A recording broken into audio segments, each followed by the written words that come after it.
Good evening, everyone. My name is Danny Banks, Director of Public Safety for Orange County, Florida, and it's my privilege to welcome you here tonight. Tonight's meeting, a very important public health and safety forum for our community. We're here, as you know, to talk about vaping. It's a national problem. It's certainly a problem in our state, and what's important is our recognition that that's a problem for us to address and discuss in Orange County.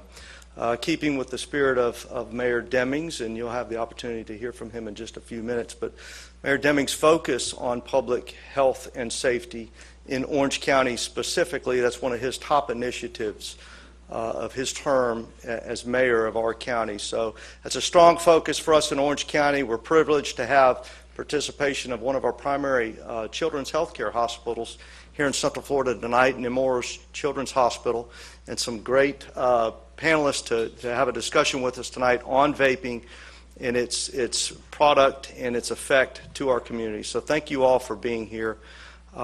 Tonight, again, as I'll bring up to you, I want to introduce you Mayor Jerry Demings to open our topic tonight. He's got some great words of encouragement for us to challenge us to really think outside the envelope on this issue, really respect what the information, where it leads us to, and where we can do better as a community to keep our community and, more importantly, our children safe. So please join me in welcoming our mayor, Jerry Demings. Thank you, sir.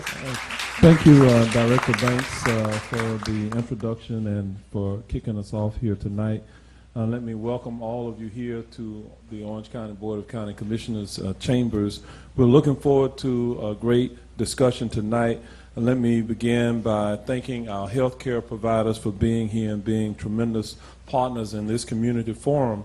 I also want to thank Mr. Matt Lipoli with WESH and the Orange County Department of Health students working against tobacco for their partnership.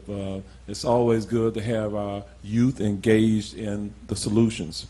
I'd also like to recognize Dr. Tom Hall, the director of the county's drug-free office, for coordinating tonight's program. Thank you, Dr. Hall. This is a timely discussion, as you will hear from experts on the health-related consequences of vaping and what parents, family members, and youth can do in response to this growing trend that we're seeing across the nation. In fact, in 2018, the CDC and FDA data showed that more than 3.6 million youth in the U.S. were past month e-cigarette users. 3.6 million youth across America. This breaks down to 1 in 5 high school students and 1 in 20 middle school students. If you're like me, this is troubling since I now have grandchildren who are within that particular age group. And so we are trying to do our very best to ensure that we try to contain this growth in the use of nicotine by vaping throughout America, and certainly here within this community. As a parent and as a grandparent, I know the importance of talking with your children early and often about the consequences of drug use. I would encourage you to start that conversation because it's really never too late. A message for our youth, physicians, and parents are credible sources of information, and when you talk about drug use, they hear you, they understand you, they want you to help them. Again, I thank all of you for being here tonight as we delve into this issue more directly within Orange County and throughout the Central Florida area. I'm certain that these young people who are on program tonight will make it real for all of us. And so I, unfortunately, will not be able to stay for the duration of the discussion tonight. We have another town hall meeting. I have a transportation initiative that I'm working with municipalities, and so I'm going to be speaking to the Maitland City Council tonight about some of the transportation solutions that we are advancing here within Orange County. So again, to all of the program participants, thank you for being here.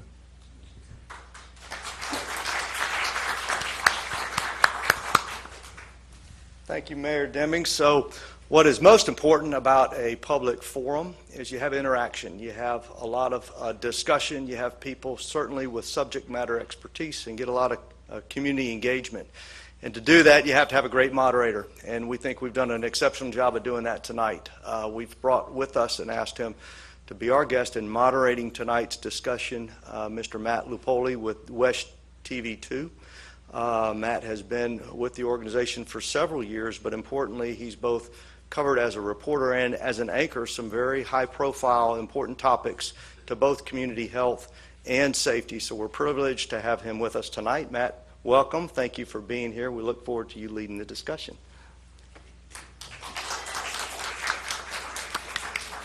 Thanks, everybody, and I'm here to welcome our wonderful guest panel here, starting with Shane and Chenille Lee Shaw. They're from Evans High School, and they are part of the Orange County Students Working Against Tobacco, SWAT. They're in the 11th grade, and if you notice a resemblance, they are twins. We're very happy to have them here tonight. Now we're going to welcome our medical professionals as well from Nemours. And starting with Dr. Floyd Livingston, he's the Division Chief of the Pediatric Pulmonary and Sleep Medicine for Nemours Children's Hospital. He has held the position for the last 20 years at Nemours and another 5 years at Arnold Palmer Hospital.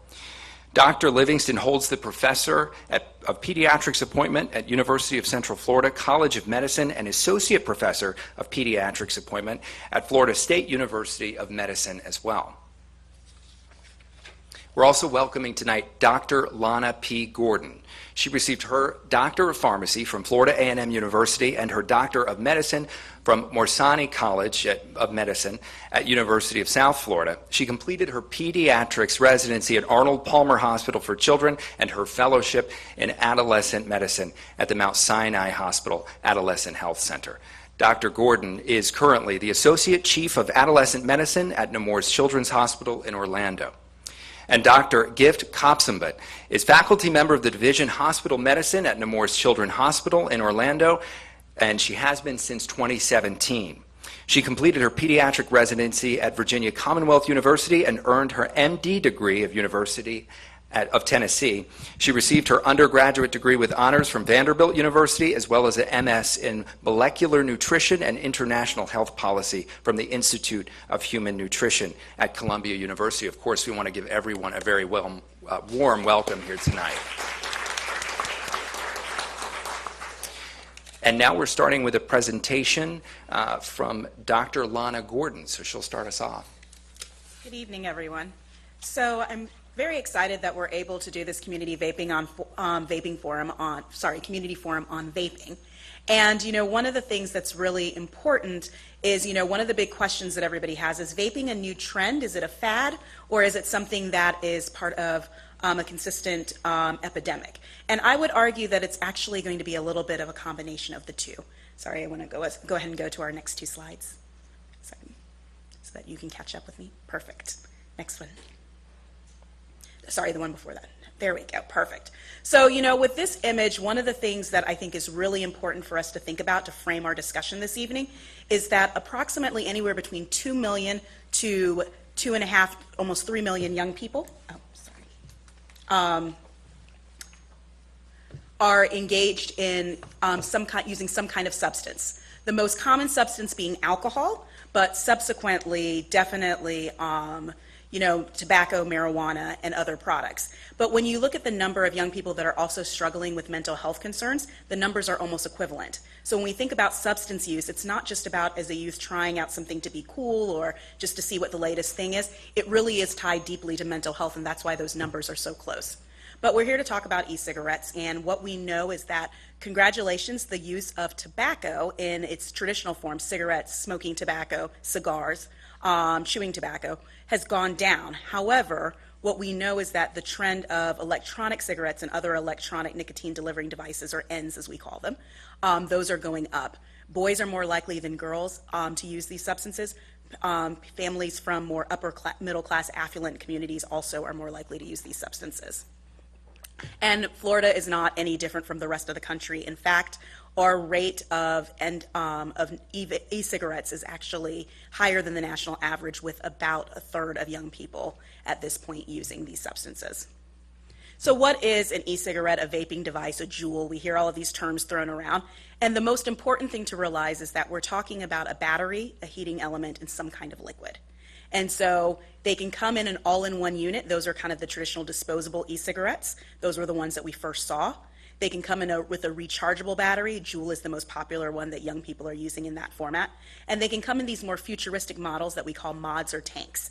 And that was very intentional for Big Tobacco. They needed a way to make this not a cigarette any longer because cigarettes have become extremely taboo. And so they needed it to look like something that doesn't necessarily look like a cigarette so that more young people can think that it's something that's an alternative. The liquid that's inside, it could be marijuana, it could be nicotine, it could be CBD oil, it could be water plus flavoring, or it could be any other drug substance.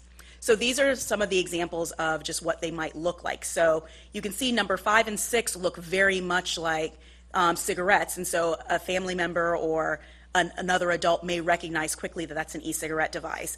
But when you look at number 4, that's the Juul that's very popular. It looks very much like a USB flash drive. And then on the other ends, 9 through 11, as well as 1 through 3, those are what the tanks and the mods look like. So devices that you may not be sure what they are if you saw it in your teen's room. So the question is, are these items being marketed to teens? And when you think about it, I don't know, they claim that they're not marketing to teens, but when you look at that assortment of devices that look like candy, but those are actually flavoring for electronic devices, certainly looks like it's being marketed to children and teenagers. It's certainly not being marketed to adults. When you see images of young people who look like they're very, forward thinking and trendy and wearing, latest fashion, bright colors, again, seems like it's being marketed to teenagers and not adults. And then when you look at some of the flavor choices, that is why Juul became the most popular first for teens, because it came in a wide variety of flavors, like fruit and mango and creme and things like that would be appealing to a young person as opposed to an adult. So how much do these devices cost? And you can see that you can get a device as simple as $2 for a disposable e-cigarette. The tanks and mods are very expensive, and so those tend to be more popular amongst our young adults. But definitely you can get a Juul starter kit for anywhere between $40 to $60, and a lot of times when you go to the website, they'll offer you a discount where it's 50% off. So it doesn't take much for young people to get started with these products. Every 2 milliliters of the cartridges is equivalent to 1 full pack of cigarettes. So when you're buying these cartridges in 5 or 10 milliliter quantities, we're talking 5 packs of cigarettes maybe that a young person is consuming. So when we think about marketing, 7 in 10 young people say that they have seen some kind of advertisement for an e-cigarette. Now, I know personally as an adult, I don't think I see advertisements for e-cigarettes that often. However, when we think about how marketing happens these days, it's very tailor-made to you, to what's happening in your life, to what you've clicked on previously, to what you're watching.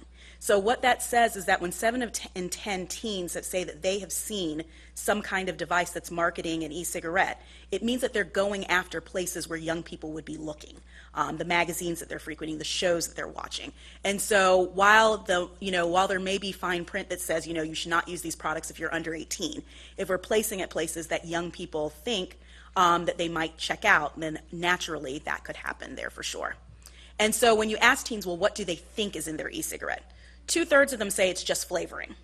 Approximately 20% of them will tell you, oh, it has some kind of substance in it, nicotine or marijuana.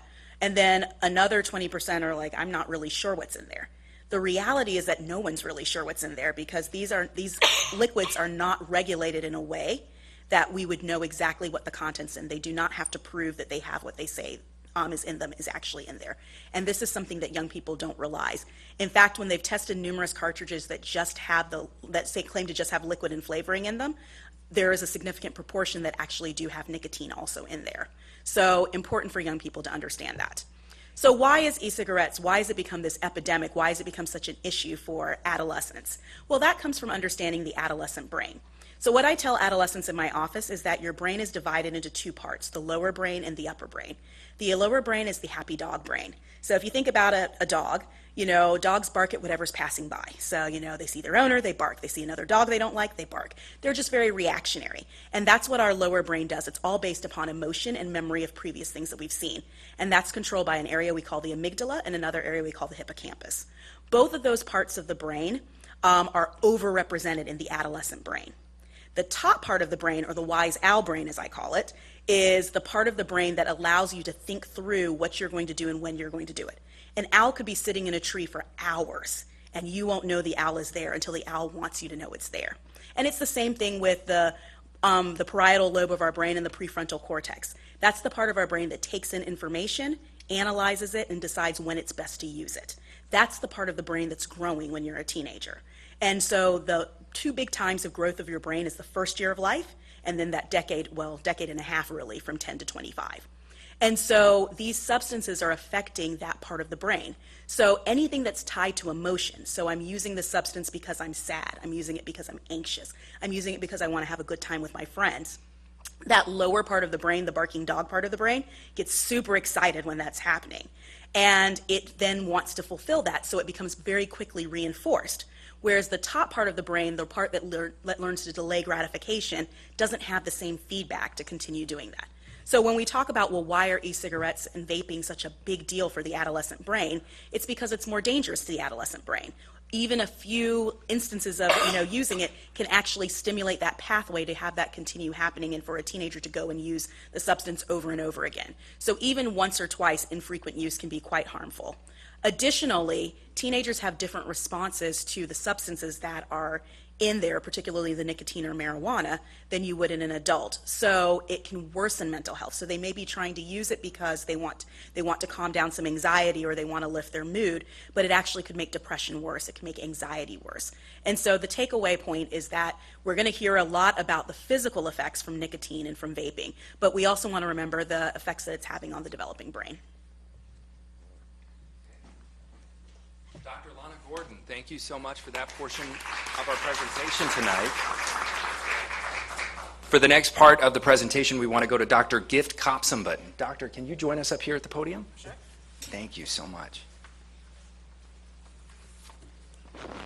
So again, my name is Gift Kopsambut. I'm a hospitalist, and so you guys might wonder what a hospitalist is. I didn't really know until I went to medical school. It's basically a doctor that just works in the hospitals. I don't have a clinic. I just work in the hospital where I either get transfers in from outside hospitals or children who need to be hospitalized from the emergency room. Sometimes they don't know what the diagnosis is, and a lot of the patients that we got that end up being vaping adolescents came through that situation where we didn't actually know what was going on until a little bit later during their hospitalization. So this is a chart from the CDC that is showing the prevalence of vaping over the last couple of months. There is a little time delay based on reporting, and that's kind of in the tail end of this chart here, and this was pulled in November, so you don't have the most recent data. Out in December, they decided to stop reporting the incidence of vaping in the outpatient setting. So now if you see the numbers go down, it's not necessarily because the vaping illness has gone down. It's more that we're just not reporting those numbers. It's just the more serious cases that are in the hospital that we are reporting. So what are we seeing? So January 14th was the most recent report that came out from the CDC. So they acknowledged there were 2,668 cases, and this is all throughout the United States. Every single state has been affected, including Puerto Rico, and there have been 60 deaths. 77% of these hospitalizations were under 35 years old. So this is why it's important for us to try to target the adolescent population. So what are the substances that are in these e-cigarettes? So you're looking at both nicotine containing products and THC containing products. If you want to look at the graph at the bottom, you're looking at 83% of patients who are hospitalized with vaping used e-cigarettes that contain THC. So that's where the main focus of a lot of our interventions are. So what to look out for? I just wanted to mention in the meantime, the CDC is a great website. If you guys are looking for information, they always have the most up-to-date data and the recommendations. There are 4 specific recommendations from the CDC right now, and that if you don't vape, don't start vaping. If you are smoking cigarettes, don't go to a THC-containing cigarette to try to get off nicotine cigarettes. The other ones were don't use an e-cigarette that's been modified outside of the market of what's been marketed. So nothing that somebody has twisted the amps or volts or modified the e-liquid in, and then don't get an e-cigarette from a friend where you don't know where it's come from or what they could have put in it for you. So then what to look out for if you're a doctor or if you're a parent having a teen that you're concerned for vaping. So it remains a diagnosis of exclusion. So just because we say that, oh, you're vaping or you're having a cough, it doesn't mean that you have a vaping-related illness. So some of the things we want to ask are, what are your symptoms? So cough, shortness of breath, chest pain are prevalent in about 92 to 98% when they come and see us. The main point that I think was important was that a lot of the kids who came to see us first had GI symptoms. So they didn't even have the lung symptoms to begin with. The lung symptoms can present after the GI symptoms.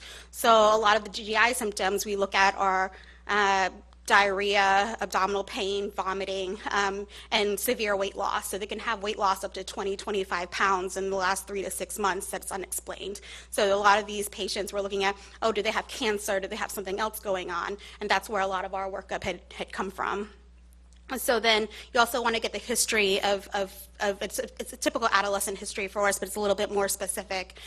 So you don't even just want to ask if it's e-cigarettes they've been using, but, you know, specifically, have they been vaping, have they been juuling, because sometimes they don't associate one term with the other, which is what we've seen.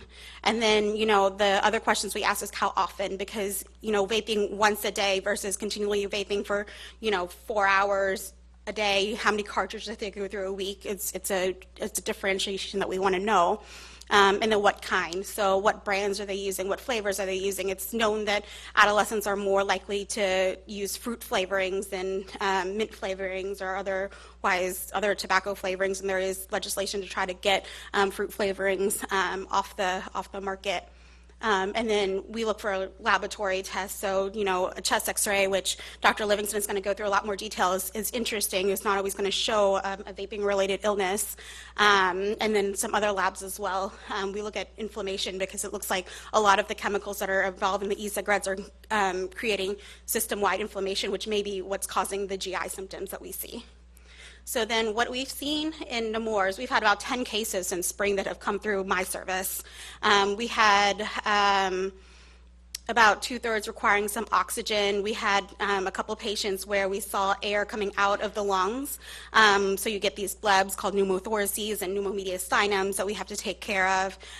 3 with fluids in their lungs. And then what hasn't been in the literature, but we saw in our testing, we had 2 patients that we tested for blood clotting. That's important if they need chest tubes for air that's come out of their lungs. And they did have abnormal blood clotting as well, which can be seen in other substances like K2 and spice. So that's something that we're still looking into. I did go back and kind of look through these patients' charts, and after we kind of treat them, none of them have been rehospitalized for the same thing since. So that's at least good. So how do we treat these kids? So it's kind of based on their physical exam. So if they're having the diarrhea, stomach issues, we treat that. If they're having the lung issues, we focus on that. Sometimes they come in with both, so we kind of focus on everything. Antibiotics are not always indicated. A lot of times when you see some kind of haziness on the lung x-ray, you think it's a pneumonia, but it's not always the case. So you can't say that it looks like a pneumonia. They don't have a fever. Everything else doesn't look like pneumonia. They don't always need antibiotics. Steroids are the mainstay in therapy right now, which has been in the literature recently. There's not a standardized dosing, so we kind of base it on how the patient looks to us and how serious they are in the hospital. They may have to meet with multiple doctors. So my friends here are doctors that we consult out, and you know, we include other doctors as well, like psychology, GI. We've consulted rheumatology, hematology, oncology based on what we see and what we're concerned for. The only other guideline and treatment right now is just to make sure that any patient you discharge are then in line with the flu and pneumococcal vaccine, especially if you know that they've had lung injury. You want to make sure that they don't get a second hit in the same season, if possible. So then when can we discharge them from the hospital? The most recent report in the last month said there was a few deaths that were reported within 24 or 48 hours of discharge from the hospital previously. So now they're recommending that once kids are, you know, at least off oxygen, that we watch them for another 24 to 48 hours to make sure there's not a secondary decompensation. And then it's suggested that they have an outpatient visit and to set up within the next 24 to 48 hours, and then to set up with pulmonology for follow-up for long-term care within the next 2 to 4 weeks if pulmonology has not already seen them in the hospital. And then most importantly, I think that Dr. Gordon had already emphasized, access to mental health and substance use services, and then a quit plan. So what we do see is the vomiting. So one thing that we've noticed is cannabinoid hyperemesis syndrome. So if you've been using marijuana for a prolonged period of time, you can actually get vomiting just from chronic use of marijuana. So usually it goes away once they stop marijuana for usually 48 to 72 hours. They get better, they think we fixed them, they go back and they start smoking marijuana again, and it starts up all over again. So it can be diagnosed with an alternative diagnosis, but this is what it is. It's actually relieved by hot showers. So a lot of these patients, they'll be reported to be like, oh, they've taken like 6 showers today in the hospital, but that's why, because it actually relieves their nausea. We do supportive treatment, but there's some other treatments as well.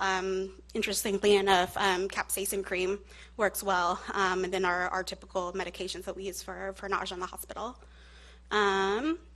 And then we have to address the withdrawal symptoms, because it's hard enough to keep a teenager in the hospital, but if they're going through nicotine or marijuana withdrawal, then it's even harder, because they're getting some of these symptoms that you'll see, so irritability, restlessness, anxiety, increased depression, inattention, and we've had a lot of patients where they're still on oxygen and they're just trying to get out of the hospital as hard as they can, and it's just not safe. So trying to address some of these effects as well. So what do we have? The nicotine patch is available. As long as you're under 18 years old, you'll still need a prescription. So you have to see a doctor for that. And then that's a long-acting agent. You'll still have some breakthrough cravings for nicotine. So you're looking at giving them options such as gums, nasal sprays, lozenges, inhalers. Gums have looked to have been the most effective for adolescents. And then for marijuana, you kind of get some of the same symptoms, but then you're also looking at sweating, loss of appetite, more abdominal cramps as you're coming off of the marijuana as well. So then we do have a marijuana withdrawal checklist, and depending on how severe their symptoms are, you can either do supportive care for a mild withdrawal versus moderate to severe, which we do have some medications that are shown in adults to be effective to try to keep them from going back to using marijuana.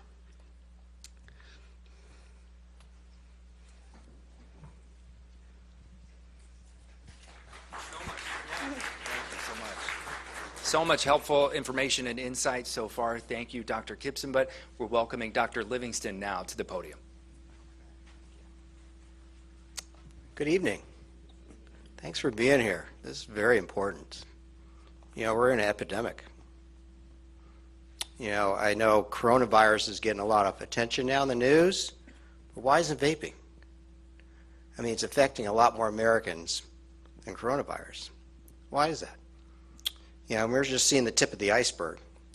So my job is to kind of go a little bit through, what these kids are inhaling, and then I'm going to go through and what that does to the lungs. Then I'm going to talk about a couple case histories and show you some pictures of what's happening in the lungs. Okay, you guys okay with that? Okay, let's make it happen. So.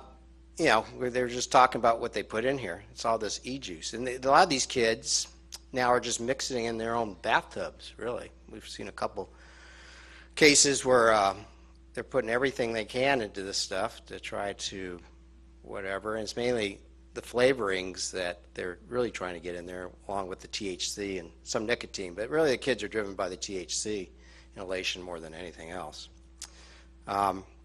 So, like we're talking, and then there's heavy metals. We're going to see on the next slide. So this is the stuff that they can put in here. It's all these different type of heavy metals, xylene, toluene. I mean, you look at this list, right? It looks like a chemistry set, and that's what they're putting in here. So, the whole idea of this is to try to get it into their lungs.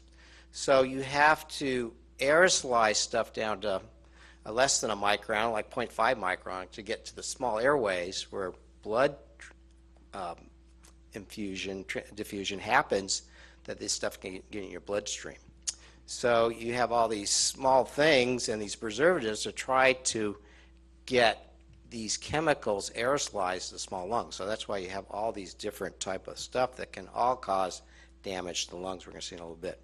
So the most important thing is these diacetyls, with these flavorings. And this is, we're going to see on the next slide, called popcorn lung. So this came out a couple decades ago in popcorn factories, actually in Missouri. So the workers were putting these flavoring to popcorn, right? Everybody likes their flavored popcorn, right? Buttered and whatever else. So this diacetyl actually delivers the flavoring. So what they saw in these workers, they were starting to get short of breath, coughing, dyspneic. Several of them got admitted to the hospital. Several actually went on to lung transplants because of the severe damage to their lungs from this chemical. So the same thing is what these kids are putting in to these vaping solutions.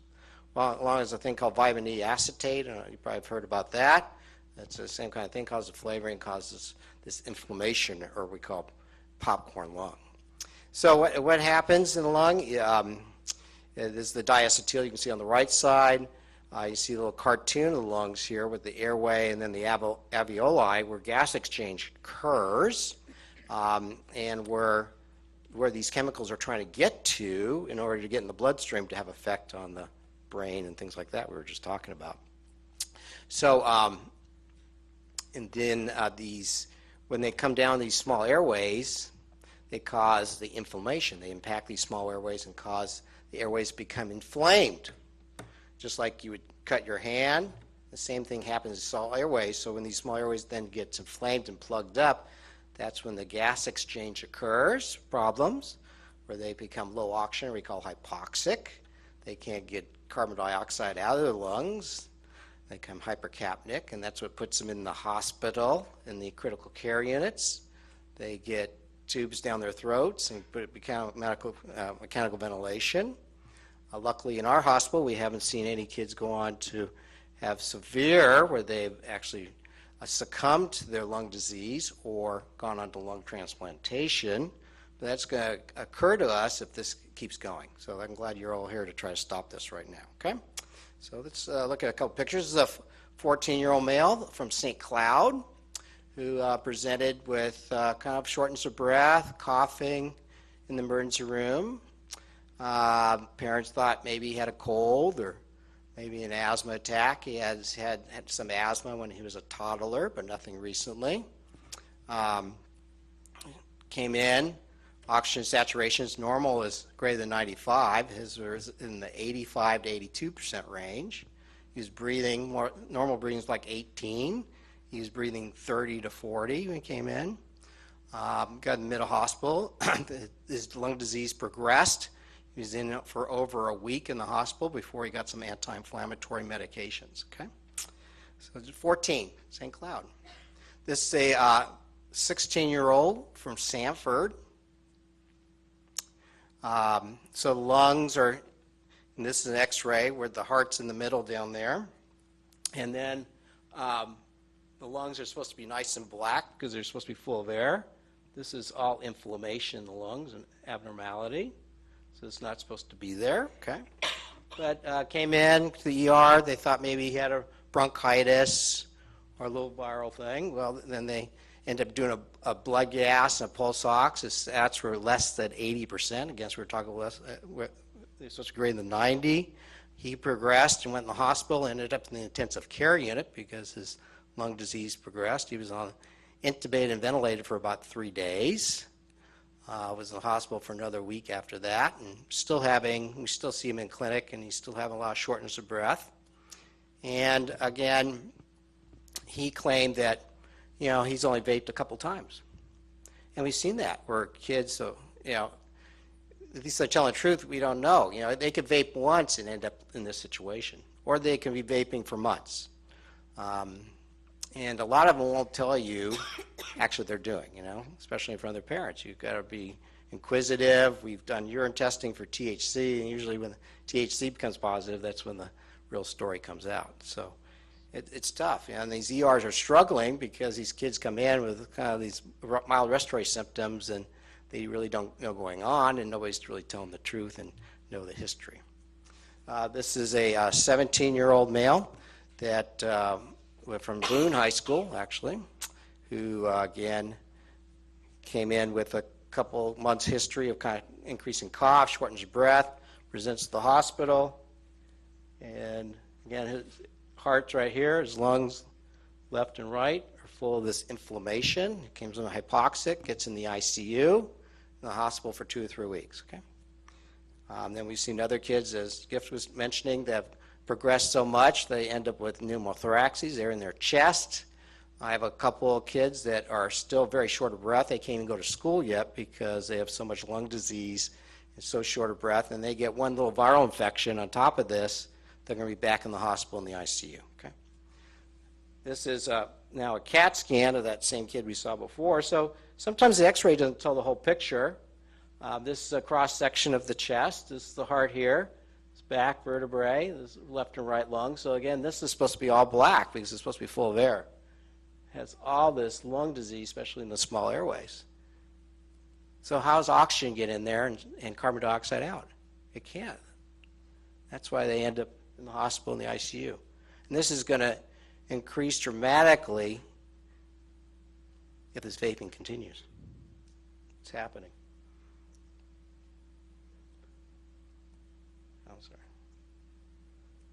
Another CAT scan of another kid, very similar, in the ICU. I mean, this thing can go very easily. They can go on to fibrosed lungs and lung transplant and even death. Okay, it's not good. So once they get out of the hospital, we have them come in monthly. We do a pulmonary function test to see how their lung disease is progressing. If they have significant lung disease, we're going up on anti-inflammatory measures, especially like steroids. It's the only treatment right now. And then we do things like this, where we put them in a little box, a space capsule, have them breathe. Kids love that. We measure a thing called diffusion of carbon monoxide that kind of measures the diffusion across those alveoli to see if their lung disease is resolving. So, in summary, we have an epidemic. The CDC came out with a new disease called EVALI, e-cigarette vaping associated lung injury. First time the CDC's come out with a new lung disease in a long time, actually. So it's called EVALI now. That's what we call it, acute lung injury or bronchiolitis obliterans. Okay, thank you.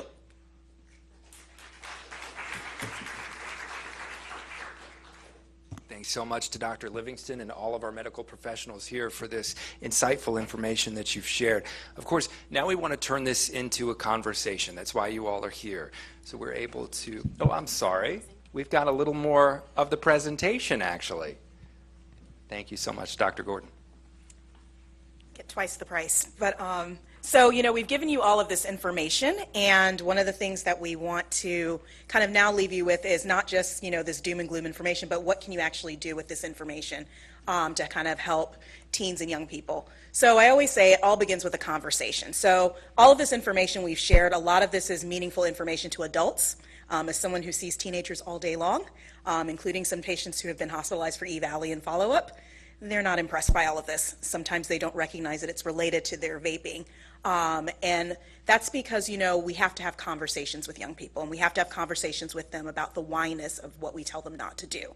So teens got the message loud and clear: do not smoke, cigarettes are bad. They didn't get the message of why we didn't want them to smoke, so the things that are in it, the harm that it causes. So how do you vape-proof your teen? So, as Dr. Livingston pointed out, there are things on the news that are getting a lot of attention, and, the vaping epidemic is not one of them. And additionally, a lot of teens, the number of teens that come into my office and tell me, oh yeah, I've never heard anything about this. I didn't know that vaping could kill you. It speaks to the fact that although it's an epidemic as adults recognize it, it's not an epidemic as teens recognize it. So the first thing you want to do is you want to set the expectation for your teen that you do not want them to vape. I think most parents set very clear expectations for their young people that they do not want them using substances. But when you're setting this expectation, teens expect us to tell them no, no, no. And so they kind of, okay, yeah, another adult told me no. But what you really want to do when you're setting that expectation is you want to say, I was at this talk, or I heard this thing on the news, or I've been really worried about the fact that young people are doing this. Do you know anybody who's doing this? Who do you know that might be doing this? They're going to tell you it's some other kid at school, their friends, whatever. It's not going to be it's not going to be them or anybody that you know closely. And say to them, I'm really worried about young people who are having this happen to them. I want you to understand I do not want you to do this because I don't want you to end up in the hospital. I don't want you to end up with a tube down your throat. I don't want you to die or get a lung transplant. Now, teens still are not always receptive to this because teens believe frequently in what we call a personal fable in medicine. So all of these bad things that are going to happen, they're going to happen to everybody else, but not me. And so you want to continue to have this conversation repeatedly. It's something that needs to come up. The car is a great place to have conversations because you're both trapped. And so you want to stay engaged with the teen, you want to know who their friends are, and you want to know the parents of their friends. So there's a school of thought that says that, exposing young people to risk in a controlled environment where there are parents around is safer because the adults can supervise. There's very good evidence medically that that is not true. So you want to make sure that the parents of your teen's friends, or the parents that are going to be supervising, or the adults that are going to be supervising, share similar values in terms of how they want to raise teenagers as you. You want your teen to promote things that we call positive youth development. So emphasizing their strengths. You're really good at sports. You're really good, you're really creative. I don't want you to be engaged in these kinds of things because it's going to impact your creativity. It's going to impact your brilliant mind. It's going to impact how you play sports. We want to involve teens in extracurricular activities.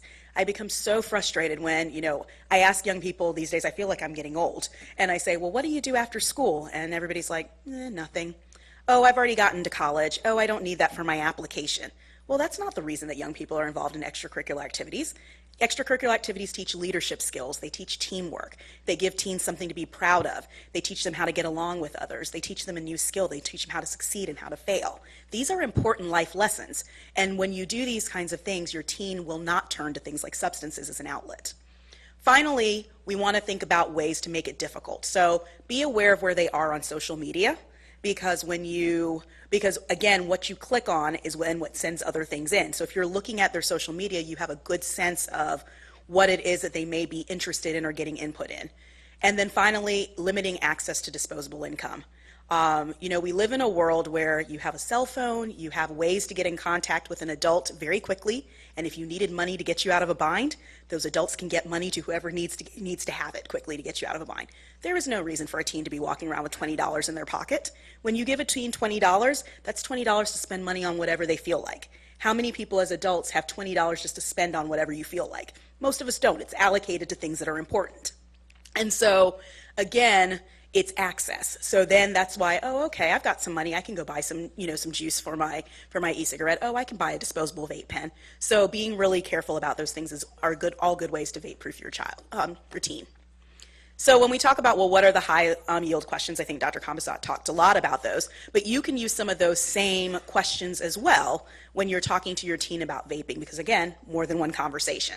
So I always ask the question, why? So when a young person tells me that they're vaping or they're using e-cigarettes or juuling, I ask them, why did you start and why do you continue to? And they're always floored by that question because what they expect me to tell them as an adult is, you shouldn't do that, stop. I might eventually tell them that, but the first question is, why? Because when you see, they're not expecting that question. And I'll say to them, somebody told you smoking was bad for you, right? And so now we can have a conversation about, I don't sleep well at night.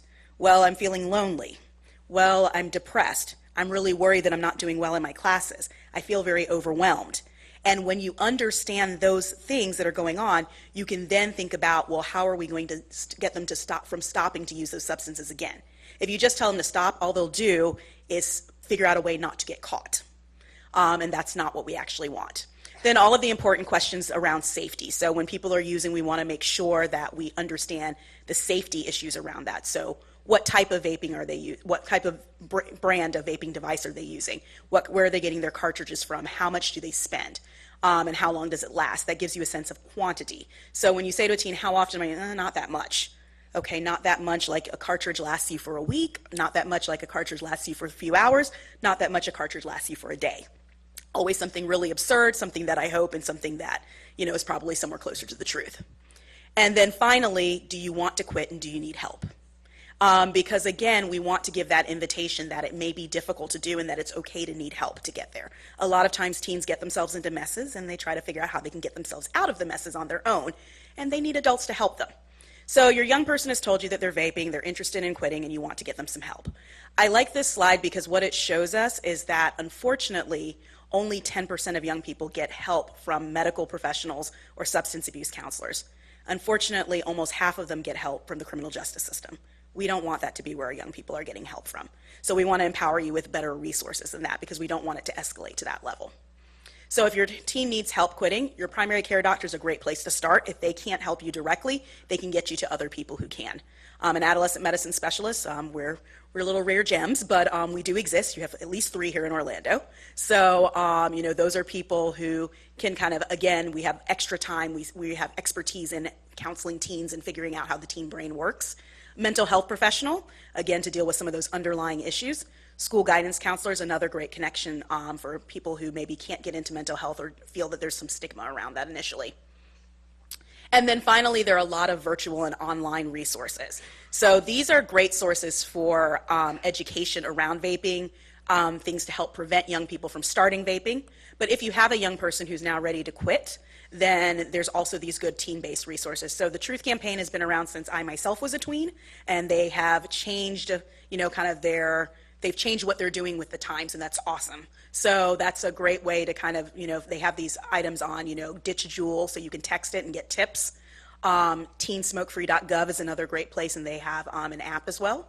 And then finally, My Quit My Life gained a lot of traction with teenagers as well. Just again, thinking through peer counseling, positive reasons to quit, how to cut back on what your use is. And so now I think we're ready for some community engagement. Thank you, Dr. Gordon, and now we can thank all of you, Dr. Gordon, Dr. Kimsonbut, and Dr. Livingston, for sharing your expertise with us here tonight. I especially like that tip about the car conversation. I feel like that could really work well in a lot of different areas. But here in the chambers tonight, it's an open and safe place to have this conversation. We're encouraging everyone to ask questions. The whole panel is open here, as well as Shane and Shanil. So I know some of you have cards. I can help kind of ask and facilitate those questions being answered, but everybody's got the floor tonight. So let's start with some questions. Let's start this conversation. Who's got something that's on their mind?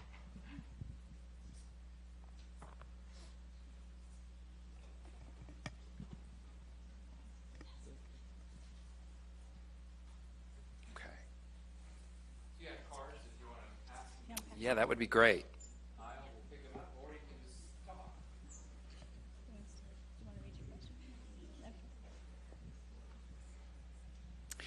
So our first question is, if vaping is a bad item, why can't the government stop selling this product?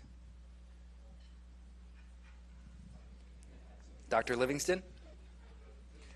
Well, that is a great question.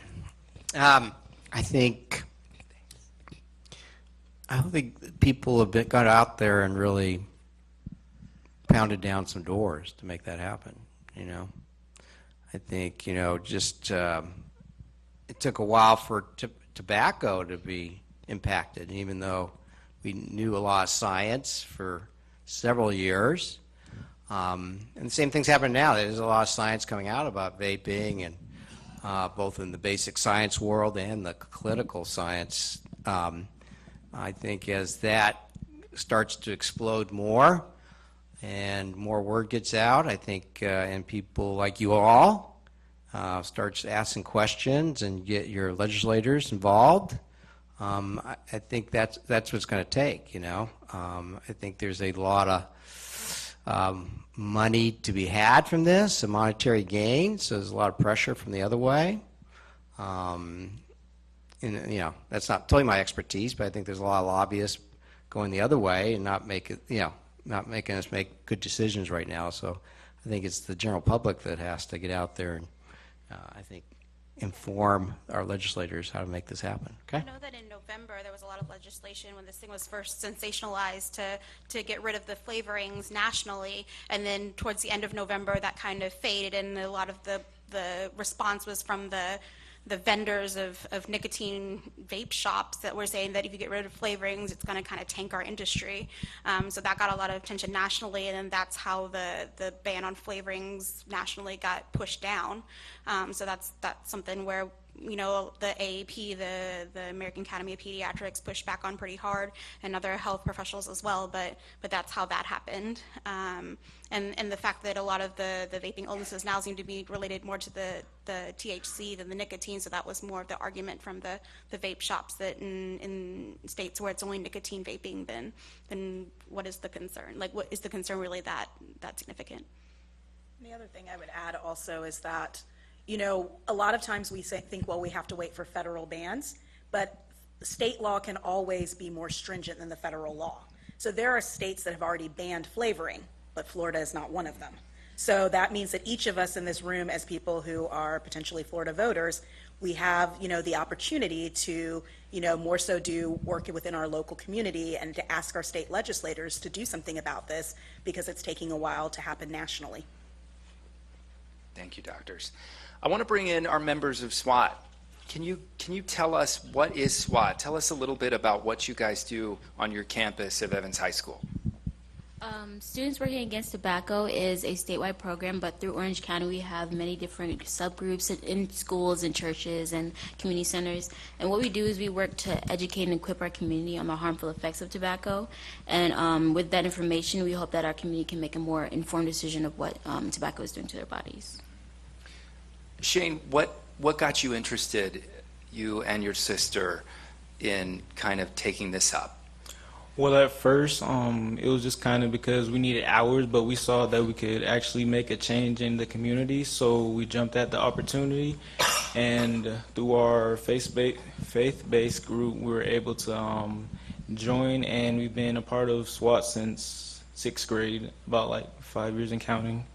And we've learned a lot from it, like public speaking, like we're doing right now, kind of, and then doing presentations at different places, and just going around and spreading information overall. There's a question here, and maybe you guys can answer it. Maybe our doctors can weigh in as well. But the question is, what's going on in schools? Are teachers prepared to talk about this? Have you heard teachers talk about this? Have you heard administrators talk about it? I have heard some administrators talk about it, especially concerning the kids that they have seen who have been caught doing these things. And I think they are trying to work with it. There are punishments there are consequences for vaping on campus and things like that. And I think they are trying to work out how to approach the situation, but I don't think they have the information to do so. So I know that Nemours has reached out to local high schools and middle schools, and we have been giving talks there. So that's always an option. And I was going to say that Catch My Breath is actually a great curriculum for schools to use. It has modules that's set up into different modules that are about 20 minutes long, so it can be done in health class or in a science class. So that's a great resource as well. What kind of goes into the talk? If you are invited to a school, what will kids in classes hear? So I haven't personally given one. I know that a lot of times it's in coordination with a health education class or a school nurse, and they help us tailor the talks. Fantastic. So I was going to say, I've given a few of them. And, you know, it's a lot of times talking about kind of, well, the whyness of it again, why this is harmful, why these are not good options for dealing with the problems that it may be causing, and then, again, what to do if you want to quit, where to get some help in that sense. We've got another question from the crowd here. What is the impact of vaping on pregnancy? So, you know, we don't have the studies to tell us because, of course, anything that is not approved by the FDA means that we don't do all of those studies. So we can't tell you exactly what the impact is, but we do have lots of evidence on the impact of marijuana as well as nicotine on pregnancies. It's not good. Low birth weight babies, early labor, babies that may be born jittery or not necessarily dependent on nicotine or THC, but definitely babies that are having some mental distress because of withdrawing from these substances. So we know that that's not a good thing. Anything that could potentially compromise your lung function is going to be a problem during pregnancy, because pregnancy also decreases the amount of room that you have to breathe.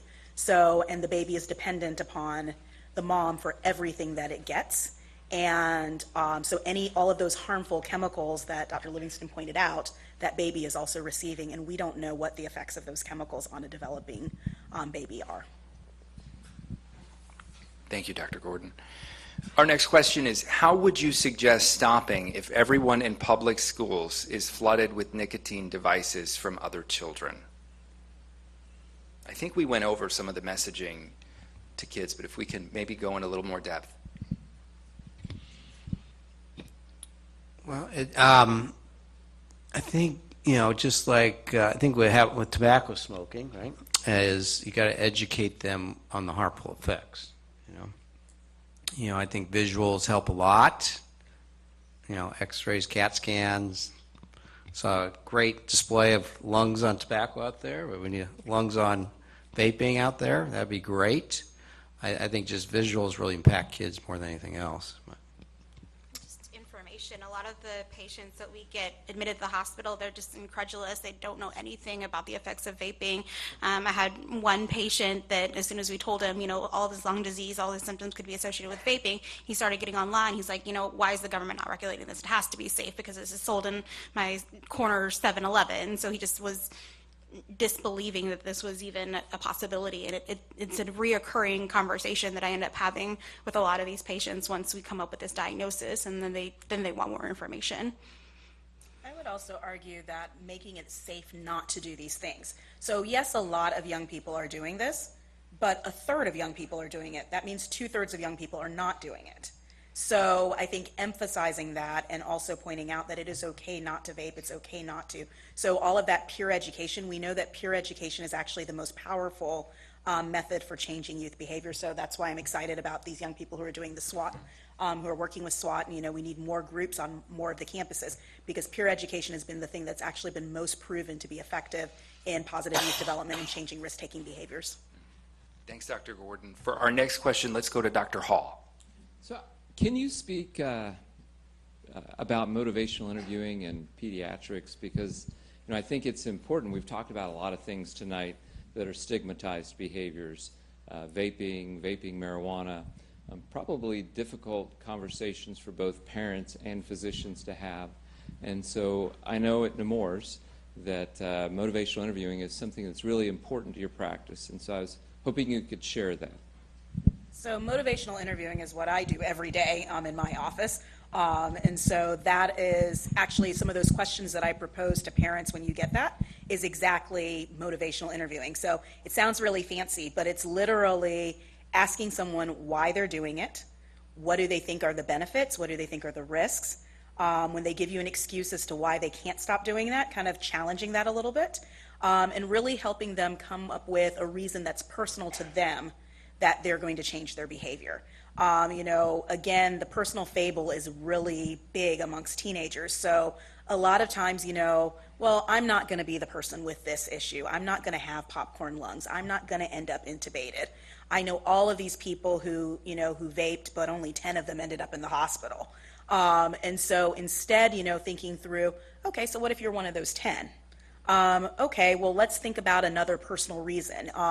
What if you got caught? What if, how are you spending your money? So sometimes that's where I start with teens. Okay, so how much money do you have in your pocket every day? How much are you spending on vaping every month? What could you do with that $25 instead? And so that sometimes is actually a bigger motivator than you're going to get really sick because, again, the teen frequently thinks, it's not going to happen to me. So are there some specific strategies, I'm thinking the acronym ORS, that parents can leave here tonight, so very simply with some strategies they can take home and actually use, the first of which isn't, don't do that, it's bad. I'm sure Mr. Mackey has said that over and over again, and what we need to hear is some of those strategies on how to have that conversation. So, I'm okay. I teach this, so I'm certainly okay talking about that. But I know that this is something that you have a great interest in as well. True, but I'll let you go through the ORS acronym just because. So one of the things that when you're having a conversation with a young person or a spouse or anybody that there might be a conflict with, you want to use an open-ended question, and it's really kind of simple. So tell me about that. When you use closed-ended questions that leave yes or no answers, then that shuts down the conversation. and people get stuck. And so an open-ended question is like the 408 in non-rush hour. And so what you don't want is that closed question where that's an off-ramp and there's nowhere to go from there. Another thing that's really important is to affirm behavior. So it's not just an open-ended question, but what can you do to affirm the worth of this person you're talking to? So it's so they're primed to hear something positive, and then the next piece is reframing and summarization. So what I heard you say is, so let's talk about a plan. And so those are, ors. That's something that you can take home and remember the next time you experience a difficult conversation with someone. And feel free to ask questions. We don't have to just have cards. Good evening. I have heard that even in the pre-adolescent population, they're starting to use the vaping devices. As a parent, when we were adolescent or pre-adolescent, if we were around somebody that smoked, we'd come home, you could smell it on our clothes, and mom or dad would immediately know. So before a child shows physical signs where, the GI symptoms where they end up in the hospital or, urgent care, I know it's a vape, so can you smell it on their clothes? I know that you showed the picture, they're USB devices, they look like mouses. So as a parent, how can we try to prevent this when it's in the beginning stages, not when the child has already physical symptoms and has been affected by it? So I think one of the big challenges is that it doesn't show up on your clothes. You don't have a smell in that way. And that's why I really emphasize kind of checking social media, keep limiting money and taking account of that. So for a variety of risk behaviors, because that's what I ask about all day long for a living, I'm surprised by the number of teens who get Amazon packages delivered to their home that no one opens. So, and it's because we live on this world where, there's Prime, everything's tied to your credit or debit card. Some teens are probably very unhappy that I've outed them. And so, they order things and they have it delivered to their home and they open the package before their parents ever get home and see it, and the parents have no idea what was in that package. The reality is that, you should be checking your Amazon account or any of the other kind of electronic things that are attached to your debit card. It's tedious, but that's where you get the clues. Teens are sometimes not always forthcoming in thinking, so I've had numbers of teens who've gotten busted because they threw away their packaging in the regular trash, and they don't empty their own trash. But for the teen who's a little savvier than that, that's how you find out. Again, limiting the amount of money and there having to be some accounting for it. So it's not you get $20 every week or whatever. It's okay, I gave you $20.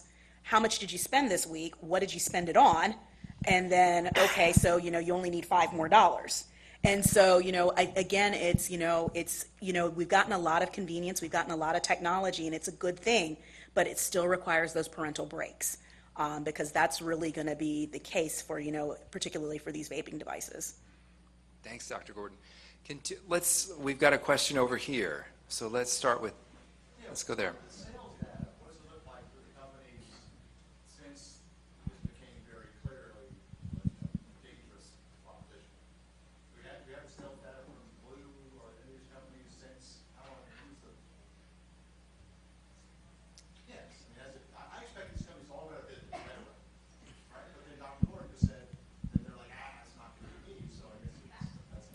Yeah, so I think one of the things that you have to realize is that these companies are actually they're subsidiaries of the same companies that were part of Big Tobacco. So Philip J. Morris, and so forth. So they have huge amounts of money before they're going to go bankrupt. Also, there are a lot of international pop-ups. And so, again, with the internet, one of the big challenges was that since this is not a drug delivery system, that's not how it's classified, then it can be shipped internationally the same way that you can ship China internationally. So, we need some teeth around some of that legislation, so, to prevent those kinds of things from happening. There is some of that teeth being put into place on the federal level, but literally for every new type of device, and there are tons of them out there, so there are these wristbands now that, you can basically vape through. So that's a new device that requires that has a new patent. So when you write a law to ban it, you ban Juul, you ban a single-use e-cigarette cartridge. You didn't ban the new little wrist device. And so this is the issue in terms of we need kind of legislation that's much more broad and more blanketed in order to be.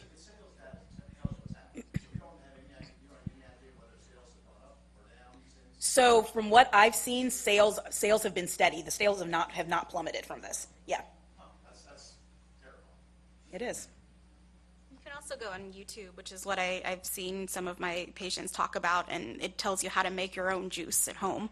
So it's not even that we're afraid that you're going to go buy it at the corner store. It's more scary when you mix it yourself and then you don't even know what they're putting into it. That's like and then if you're getting it off of the black market, you know, the vitamin E acetate was used to cut the juice to make it a larger volume so they could sell more of it. So it's even the off-market stuff. It's not even the market stuff that's the huge concern. Wow. A lot of the questions that we're getting are centered around, okay, we're gonna go here. Dr. Livingston has made it quite clear that we are facing an epidemic. At what point does this epidemic actually get addressed at a national level where they really do something about it? Because as parents of a child who's been through something like this, extremely so, I can tell you that I'm not happy with what I'm hearing or seeing in terms of how this is being policed. And when there's an epidemic involved, if you were to mess up Tylenol, they take that off the shelf. Why are they leaving this stuff on the shelf like this when we know it is dangerous? And I think that's why our doctors are here, because they're trying to get this message out. I think the pushback exactly. is that they haven't been able to isolate it to a specific brand or a specific like brand or pen or a specific brand of e-juice. So then until you can say like this is the specific manufacturer, this is exactly what happened to it, I think it's going to be very hard, you know, on a government level to get it out. Yeah, I mean, it's the million-dollar question, right? So, I mean, why isn't it being talked about nationally, you know? Like I mentioned earlier, I mean, we got many more Americans, like 60 deaths throughout the country because of this stuff, you know, directly related. Yeah, exactly. And it's increasing dramatically, exponentially, you know. So you know, why isn't it on the national level? I don't know, you know. Somebody's suppressing it for some reason, right? So. Thank you. A lot of the questions seem to be centered around having this conversation with kids. There's obviously some trepidation here about parents having this conversation with their kids. So I want to bring our teens in. We have some very special insight here. So Shane and Chenille, some of these questions are just how should parents go about talking with their kids? What do you guys think about how parents should start this conversation? Well, I think the car conversation was a good point that was brought up, because sometimes it's just like teens don't want to necessarily talk to their parents about all issues because they're afraid like that the parents are going to get all in their business. So I think that car conversations would be a good way to like bring it up, and like they said, open-ended questions. Because like if you ask somebody if they smoke or vape or something like that, they're probably just gonna say no and then shrug it off. And then at that point, there's nothing you could do. You can't be like, come back here, because they're already gone. So, yeah. And on that vein that we just spoke about with big tobacco, do you feel like these companies are targeting you, are targeting youth and your friends? Well, yeah, I'd say they're targeting us because the older generation is dying off due to all these illnesses and diseases that smoking has caused. So they need the new smokers. That's why they're bringing in all of the vaping products, because, as you know, like vaping is very addictive. And then it was originally used in order to stop the amount of smokers, but it came a fad in itself. And we're seeing a lot more vaping than smoking these days. Chenille, have you been looking into the different ways that young people are being targeted? Yes, especially because of the packaging itself. You see a lot of advertisements where it looks like these people are happy doing using these products, and the products that they're using, the packaging is very colorful and bright, and even the flavors that was mentioned that would appeal to more younger kids. They don't want to smoke something or that is, just regular plain. They want something that has flavor, that appeals to their taste buds. And even the prices of these things, like something that you can get cheaper, very cheap, and easily buy. What are you doing at school to educate your peers? I think it's just giving them the information. Like when I hear it from these type of events, and when we go out to different places and we speak with our advisors, and they give us more information about what has been coming out about these things, we just let them know. And especially if you see somebody doing it, it's just one of those things where like you feel sorry for them because they don't know what they're doing to their bodies. Yeah, absolutely. Before we go back to the cards, we've got another question. Since Ivale is only about 6 months old, would it be fair to ask or to share with someone who is vaping and who won't give it up to possibly use some of the product that has been out for years that hasn't been causing Ivale, like the blue products or e-cigarettes that have been around a long time and haven't caused this Ivale problem? Should they possibly be recommended to use that if they're not going to give it up, for example? Well, a lot of those products are you talking about the adolescent population, right? The products that have been on the market for 20 years, Right. e-cigarette products like Blue have been around for a long time, but they have not caused Ivale. The new vaping products have. So my thought is possibly that we recommend, if they're not going to stop, at least try something that is tried and hasn't been causing this extreme lung injury. Right. So all those e-cigarettes are designed to deliver nicotine. Of course. So all these Ivale issues are mainly around THC. So, and it's all the flavoring, right, that's caused a lot of this. We talked about the lung damage earlier, right? So the e-cigarettes don't have the flavoring in them, where the vaping products do per se. So, plus, I know we haven't seen like the bronchiolitis obliterans with the e-cigarette products, but long term we don't know what that's going to do to people's lungs, because you got a lot of, we talked about earlier, all those chemicals are in those e-cigarette products that are could be carcinogenic too. So we don't know because it hasn't been out for long enough. But I would bet you're going to see, just like you see with smokers, once you get over 10 pack years, your risk for lung cancer goes up exponentially. So I expect that's going to happen with e-cigarettes. So I don't know if I'm going around on that question a little bit. I guess e-cigarettes might be a little bit safer than Ivale just because they haven't been as safe, but I think long term they're not safe either, most likely too. So. Thanks, Dr. Livingston. And I agree, but just going back to those CDC recommendations for the public, there's no recommendation now to stop e-cigarette use. But again, like my personal recommendation, and I think the panel up here would be, if you are using it, then why are you going to put yourself at risk? But right now, there's not a specific recommendation to stop. If you're using e-cigarettes, don't go back to cigarettes is one of the recommendations. All right, we've got another question from the crowd. My name is Captain Tassi. I'm with the Florida National Guard Civil Operations. So we have a prevention education for middle and high school related to drug abuse and drug prevention. Vaping has been a big problem. At the end of one of my presentations, I had a teenager come up to me, and he was very concerned about secondhand smoke. So for the doctors, is there bad effect on secondhand users? And then for the teenagers, do you see that a lot on? Are you concerned too? Are you concerned? There's actually a new paper that's out in the Journal of the American Medical Association. I think it just came out recently. I just got an email this afternoon that's saying now 1 in 3 teens are exposed to secondhand vaping. So even though you have like a quarter or a third of teens that are actively vaping, then you have a third of teens that are exposed. There's not a lot of data about secondhand exposure to e-cigarettes at this point, just because it's such a new entity. Yeah, But it does increase the chances of them, if they haven't smoked, I haven't read the whole article, but if they've never smoked, to then go on to smoking if they've been exposed to secondhand.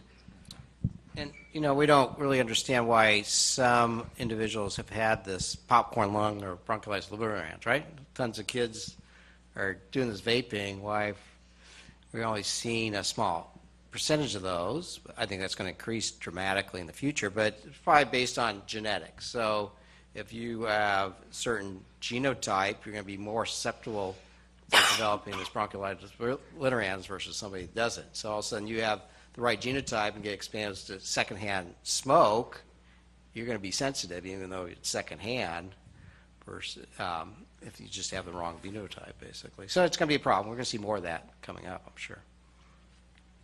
I'll talk about it. Okay, so so we have Not a Lab Rat Day in October, and that's dedicated to informing all the youths not to be a lab rat, basically, because we don't know all the effects on smoking.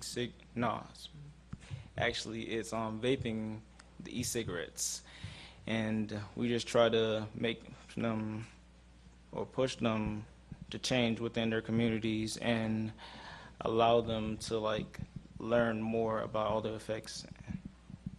Great. Don't be the lab rats. That's a good. Yeah, that's a good message.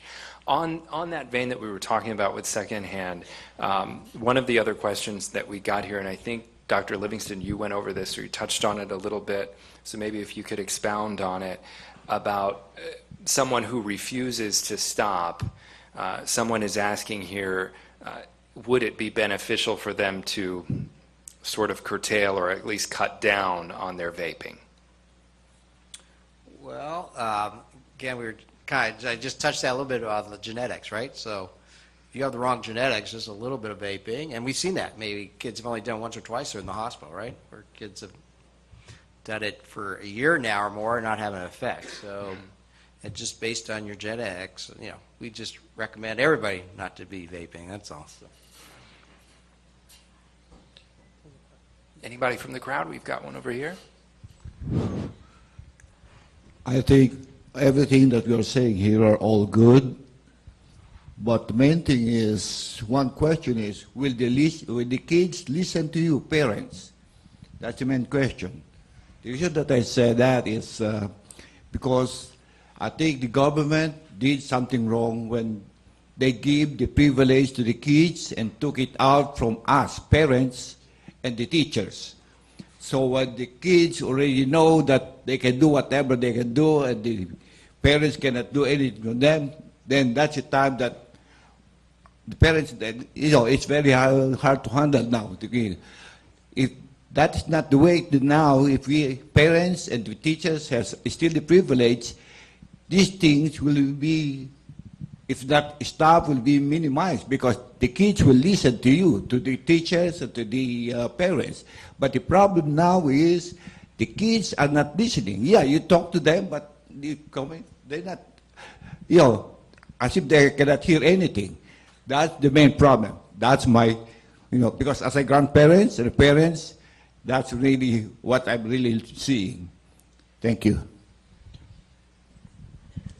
Dr. Gordon, you mentioned a little bit about the Truth Campaign and how that kind of tries to get on the level of a young person. So, I would, as I said, the literature does suggest that the most effective campaigns are peer-to-peer. And that is very aligned with how young people develop. So it's not anything that's new or changed. What the item that teens don't listen to their parents about is changed. But the reality is that parents, since the beginning of time, have always felt that their teens don't listen to them. The reality is that teens actually do listen a little bit more than we think they do. However, part of the development of adolescence is that you respect peer groups more than your parental groups. And that's actually very developmentally appropriate, because you have to test the boundaries and you have to decide what of the values I've heard are my own values that I'm going to incorporate into the rest of my life versus which are the ones that I might not want to keep. And the reality is that, it's a good thing that we have that testing process going on, because not all values that we hear in our homes are necessarily good lifelong values, or aligned with what it is that we want to do. But what we want our teens to do is to be able to take as many of the good values and carry them with them throughout life. And so it's not just one conversation, it's multiple conversations. It's, and a conversation is a two-way conversation. So those open-ended questions, kind of revisiting the subject, explain to me what you mean by that, tell me a little bit more about that, because that's actually a conversation. When teens tend not to listen is when they hear things that are mandated to them. That is very true, that teens don't tend to listen to direct orders. Quite frankly, most people don't listen to direct orders. Another question from the crowd. Doctor, I have a question for you. So, of the chemicals that you had listed earlier, which one, in your opinion, you think is going to be the next killer? We know that vitamin E was the culprit last time, and we kind of contained it. So, which one you think, in the long term, can have bad effects? Is it formaldehyde? Because we know it causes cancer, or which one you think? You can pick any one you want of those on that list. I mean, they are all cancerous, carcinogenic. Again, if you have the wrong genetic makeup in the oncogene, that could be stimulated by one of those chemicals. It's going to get stimulated, and then you're going to end up with cancer.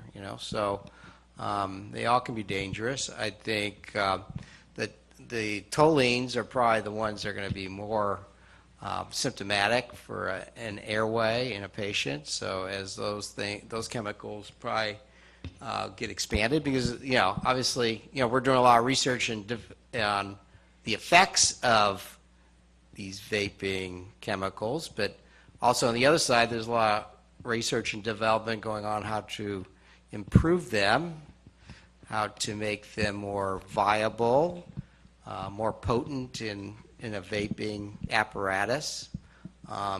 So that's being worked on pretty extensively right now. So I think we're going to see a lot more potent kind of in the toluene type family in the future. They're probably going to cause a lot more damage. Okay. Thanks, Dr. Livingston. We have one more question from the crowd. So kind of what you were saying about like the peer group thing. In terms of like, especially kids with how like the YouTubers and all are such a thing, is anything being done on either side in terms of like influencer marketing? Like, are vape companies targeting influencers to promote their product, and are companies like the website resources you were sharing doing anything on the other side to maybe partner with influencers to kind of try and stop it? Because you'll listen more to the YouTuber you follow than your mom. So, I'm blanking on my quit my choice, or my choice my quit. They're using YouTube influencers, definitely in that sense. The Truth Campaign has a YouTube channel, so not necessarily influencers. Unfortunately, it doesn't seem as if we have a lot of celebrities that have taken this up as their passion project. So we're not seeing influencers in that way. Definitely on the other side, there are definitely targeted YouTube campaigns, more so internationally than here domestically, because there's some regulations that make that a little bit more challenging. So, you can't put someone that's known to be a teen influencer. But definitely the way that the information, the ads are crafted, it's very much this idea of join a community, be happy, so that definitely appeals a lot to teenagers, and so and young adults, because there is a lot of isolation. Everybody's on social media, but no one has many friends in IRL, as they say. So there is definitely this longing for community, and I think that the marketing for the e-cigarette companies have really capitalized on that.